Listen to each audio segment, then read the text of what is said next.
Bismillahirrohmanirrohim. Assalamualaikum warahmatullahi wabarakatuh. Halo semuanya, semangat pagi. Yuk kita belajar lagi. Masih di tema hidup rukun, subtema 3, hidup rukun di sekolah, pembelajaran 1. Semangat pagi semuanya, sarapan dulu yuk sebelum mulai belajar. Silahkan siapkan alat tulis kalian. Apa yang akan kita pelajari hari ini? 1. Menentukan kalimat perintah dalam percakapan. 2. Mengetahui alat-alat mewarnai dan menggambar. 3. Melakukan penjumlahan dengan cara bersusun panjang dan pendek. Oke anak-anak, kamu bisa buka buku tematiknya halaman 57. Silahkan dilihat, di situ ada gambar anak-anak sedang bermain di sekolah. Pada kangen pasti ya sama sekolah. Biasanya kalau kamu di sekolah ngapain aja? Bisa bermain sama-sama teman, saling berbagi bekal, saling bertukar cerita, atau belajar bersama. Itu semua adalah contoh dari hidup rukun loh. Apakah kamu sudah pernah melakukan hal seperti tadi? Nah, di halaman 58 ada contoh percakapan yang dilakukan oleh Nina dan ibu guru di sekolah. Yuk kita baca percakapan berikut. Di gambar yang pertama, ibu guru berkata seperti ini. Masuklah ke kelas dengan tertib anak-anak. Iya bu. Kemudian di gambar yang kedua, Nina, tutuplah kembali pintu kelas. Iya bu. Kemudian di gambar yang ketiga, duduklah di bangku kalian masing-masing. Dan di gambar yang keempat, angkatlah tangan kalian jika namanya ibu panggil ya. Baik bu guru. Nah, semua kalimat yang dikatakan oleh ibu guru pada percakapan itu adalah contoh dari kalimat perintah. Kalian tahu tidak, kalimat perintah adalah kalimat yang digunakan untuk memerintah orang lain melakukan sesuatu. Ciri-cirinya banyak loh, diantaranya ada kata perintah yang diakhiri kata kan atau lah. Contohnya Bu Guru bilang tadi masuklah ke kelas, itu ada masuklah, ada kata lah di terakhir dari katanya. Ciri yang lain adalah kalimat perintah selalu diakhiri dengan tanda seru, seperti titik terbalik ya. Perlu kalian ingat mengucapkan kalimat perintah harus dengan sopan ya. Bisa juga dilengkapi dengan kata tolong. Contohnya, tolong ambilkan bekalku. Jangan seperti ini, hei bukakan pintuku. Nah, seperti itu tanda yang kurang sopan ya. Ayo kita coba buat kalimat perintah dengan kata berikut.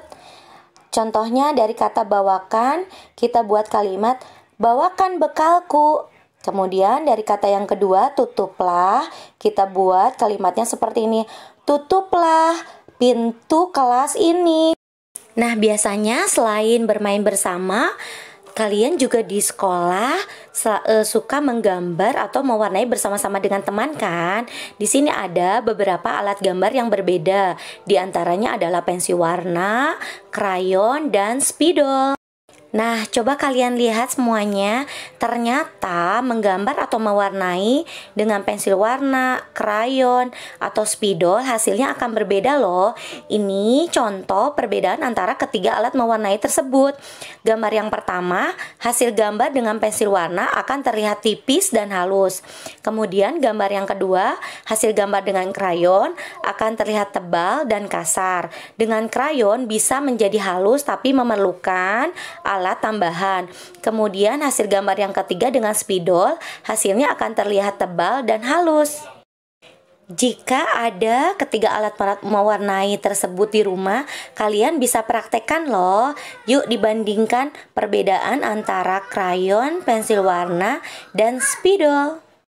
Nah, setelah menggambar, yuk kita mulai belajar lagi berhitung, yaitu tentang penjumlahan. Penjumlahan dapat dilakukan dengan menggunakan kubus satuan. Kalian bisa lihat di halaman 60. Hari ini Bu Rena akan menjelaskan penjumlahan dengan dua cara berikut, yaitu cara bersusun panjang dan cara bersusun pendek. Tetap menyimak ya. Oke anak-anak, kita akan mencoba melakukan penjumlahan. Kali ini penjumlahan tanpa menyimpan dulu ya. Ini ada dua cara, yaitu cara bersusun panjang dan cara bersusun pendek. Kita akan melakukan keduanya. Pertama dengan bersusun panjang. Soalnya di sini 146 ditambah 22. Kita uraikan 146 ditambah 22. Ratusannya adalah 1, berarti nilainya 100. Kemudian puluhannya 4, nilainya 40. Dan satuannya 6, nilainya 6. Kemudian ditambahkan 22. Puluhannya adalah 2, kita tulis di sini 20. Dan satuannya adalah 2, kita tulis di sini 2. Oke, kita lihat di sini di ratusannya kosong. Kenapa? Karena angka yang kedua atau bilangan yang kedua di sini tidak mempunyai ratusan ya. Di nilai tempat ratusannya ini kosong. Jadi 20-nya kita tempatkan di bawah angka puluhan ya. Sekarang kita jumlahkan. Untuk penjumlahan, jangan menjumlahkan dari depan ya. Kita jumlahkan dari belakang, yaitu dari satuannya dulu. 6 ditambah 2, 8 ditambah 40 ditambah 20, 60 ditambah 100 ditambah, karena di sini tidak ada, kita langsung turunkan angka 100-nya.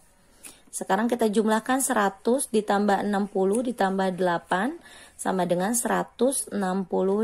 Berarti ini hasilnya kita dapat 168. Sekarang cara bersusun pendek sama ya. Dengan soal yang sama, 146 ditambah 22. 146 ditambah 22. Oke, lihat, perlu diingat, untuk satuan harus ditempatkan sejajar dengan satuan. Untuk puluhan harus ditempatkan sejajar dengan puluhan. Yang di bawah ratusan berarti kita kosongkan karena tidak ada ratusan ya. Masih ingat kan, kita harus menjumlahkan dari belakang ya, bukan dari depan untuk penjumlahan. 6 ditambah 2 sama dengan 8. 4 ditambah 2 sama dengan 6. 1 kita langsung turunkan karena ini tidak ada ratusan. 1, hasilnya 168 untuk cara bersusun pendek. Sama bukan? Dengan cara bersusun panjang hasilnya 168. Dan cara bersusun pendek hasilnya pun 168. Jadi meskipun berbeda cara, hasilnya tetap sama. Oke, kita lanjut ya, masih melakukan penjumlahan. Sekarang kita akan melakukan penjumlahan dengan menyimpan. Bagaimana ya dengan menyimpan? Yuk kita lakukan masih dengan dua cara, yaitu bersusun panjang dan bersusun pendek. Soalnya 146 ditambah 217. 146 ditambah 217. Oke.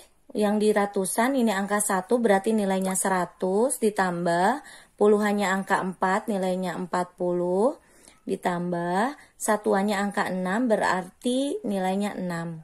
Kemudian bilangan yang bawah 217, ratusannya angka 2 berarti nilainya 200 ditambah puluhannya angka 1 nilainya 10 ditambah satuannya angka 7 berarti 7. Kita jumlahkan. Oke, perhatikan dulu ya, satuan sejajar dengan satuan, puluhan sejajar dengan puluhan, dan ratusan sejajar dengan ratusan. Kita jumlahkan, masih ingat, kita jumlahkan dari belakang bukan dari depan ya. 6 ditambah 7 berapa? 13, betul. Kemudian 40 ditambah 10, 50. Kemudian 100 ditambah 200, 300. Oke, kita uraikan kembali. 300 ditambah 50 ditambah 13. 13 ini ada puluhan dan satuan. Kita pisahkan dulu puluhan dan satuannya ya. 13 ini puluhannya 1, berarti 1 itu 10 dan satuannya angka 3. Kita tulis 3. Sekarang kita jumlahkan. 300 kita tulis kembali ditambah. Ini puluhan dengan puluhan kita satukan, berarti kita jumlahkan dulu. Puluhannya 50 ditambah 10 berarti 60 ya. Ditambah satuannya 3. Oke, terakhir kita jumlahkan 300 ditambah 60 ditambah 3 sama dengan 363. Ini hasil yang kita dapat. Selanjutnya cara bersusun pendek. 146 ditambah 217. Oke, kita lihat sejajar semuanya ya. Satuan sejajar dengan satuan, puluhan sejajar dengan puluhan, ratusan sejajar dengan ratusan. 6 ditambah 7 tadi berapa? 13. Tidak ditulis semuanya di sini 13 ya. 13 kita tulis angka yang belakang ini di bawah, kemudian angka satunya kita simpan di atas tetangganya, yaitu di atas angka 4 seperti ini. Kemudian kita jumlahkan yang kedua, 1 ditambah 4 ditambah 1 sama dengan 6. Kemudian kita tulis 1 ditambah 2 yaitu 3. Hasil yang kita dapat 363. Dengan cara bersusun panjang hasilnya 363, dengan cara bersusun pendek hasilnya 363. Jadi meskipun berbeda cara, tetap sama hasilnya. Seperti itu ya. Baik anak-anak, sekian dulu penjelasan dari Bu Rena. Semoga pada paham ya. Jika ada yang belum paham, jangan sungkan untuk bertanya. Hari ini tugasnya adalah mengerjakan Ayo Berlatih halaman 61. Tetap semangat. Wassalamualaikum warahmatullahi wabarakatuh. Goodbye.